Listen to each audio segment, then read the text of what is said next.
चिया खान मलाई क्याम्पस जान मलाई 2 पैसा दिनु भन्दाखेरि बाउसँग माग्नु नपर्ने किसिमले आफ्नो इच्छाको पनि लाउन श्रीमानसँग माग्नु नपर्ने। जस्तै मैले तपाईँलाई भने मेरो श्रीमानसँग आजसम्म राजनीति गर्यो, उहाँ यहाँ प्रोफेसर हुनुहुन्छ, म त निकै गइखाने। तपाईँलाई भन्नु पर्दा कि नेवार परेपछि कति गाह्रो छ, नेवारलाई खाना लाउनु पनि राजनीति गर्नु पऱ्यो, मेरो खाना पुगिरहेको छैन, लाउनु गएको छैन। सिमन साइड के हामी सिमन साइड हिरातिर लाउँदा मात्र जम्ट्याएको त होइन नि। हामी यो देशको लागि हो, त्यो देशलाई लाउँछ, हामी पनि त्यही गर्छु भनेर हिँडेको हो नि। त्यस कारण श्रीमानजी तपाईँ प्रोफेसर हुनुहुन्छ, खाना पकाउने मेरो काम हो, बसेर खाने काम तपाईँ हो भनेर म यसरी निस्केँ। त्यस कारण म तपाईँलाई भन्न चाहन्छु, अगाडि बढ्नु राजनीतिले पनि फर्क मारेको छ। अब देशले महिलाहरू जबसम्म इक्वेल रूपमा मैले अगाडि बढ्न सक्दैन तबसम्म हामी फर्क मारेन भनेको छु। हामी पनि देश चलाउन सक्छौँ। घर चला घरको गृहमन्त्री र प्रधानमन्त्री मात्र होइन, देशकै गृहमन्त्री र प्रधानमन्त्री भएर हामी देशलाई एउटा राम्रो विश्वको साथ हामी अगाडि लैजान्छौँ। त्यसको साथ तपाईँहरूको चाहिन्छ।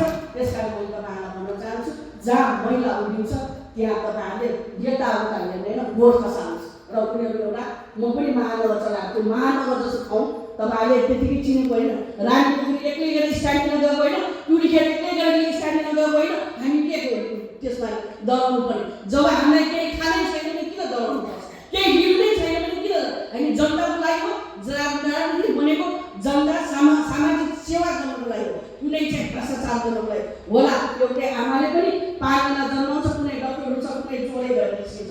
बराबर सबै नेताहरू एकै नाश हुन्छ भनेर पनि छैन, तर त्यसको दृष्टिकोणले चाहिँ हामीलाई हेर्नु हुँदैन। त्यसै हामी देश बनाउँछु, जनताको लागि गर्छु भनेर हामी अगाडि बढेको यो फर्क अब बिस्तारै मार्दैछ। यो जेएनजी आन्दोलन त्यतिकै भएको होइन, तर जेएनजी आन्दोलन साँच्चीकै हाइज्याक भएको यो चाहिँ तपाईँहरूले बुझ्नु होला। किन म पनि पहिला 66 सालको आन्दोलनमा सडकमा उत्रेको मान्छे हो, त्यसपछि 62 आन्दोलन 4 वर्ष सडकमै उत्रेको गर्नलाई त्यतिखेर त्यसरी गोली मार्दै हामी अग्रपन्थीमै थियौँ। हेर्नुहोस् साथभन्दा अगाडि बढ्यो, तर आज ताकि छातीमा ताकि हाम्रा छोराछोरीहरूलाई आज गोली मारेको पीडा छ। हामी आमा हुनेलाई पीडा छ। अझ त्यो अहिले पहिलाको जस्तो पालन पनि होइन, एउटा छोरा हुन्छ एउटा छोरी हुन्छ। आज चाहिँ त्यो पीडा त्यो आमाले भोगिरहेको छ। आज डिप्रेसनमा जाँदैछ, त्यो आमाहरू हुन्छ नि पीडा हुन्छ।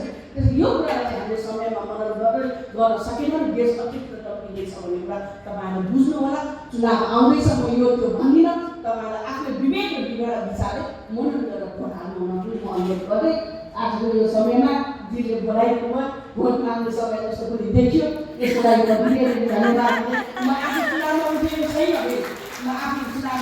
छैन, म प्रदेशमा मलाई समानुपातिक भने नेभर म समानुपातिकमा बस्दिनँ। टिकट दिने भए दिनुहोस्, म कुनै हालमा पनि मलाई आफ्नो मैले टिकट दिएँ, जितेँ। जनता बेकुब त होइन नि त, काम गर्छ जनताले। जनता कुनै आन्दोलनको बेकुब छैन। यो 21औं शताब्दीका जनताहरू धेरै सोचका साथ अगाडि बढेका छ। यही सोच राखेर म अगाडि बढिरहेको छु। तपाईँहरूको साथ सहयोग, तपाईँहरूको आशीर्वाद चाहिँ मलाई आवश्यकता छ। यही भन्दै मेरो 2 शब्द यही टुङ्ग्याउँछु र शुभकामना बनाइदिनु छ। धन्यवाद, नमस्कार।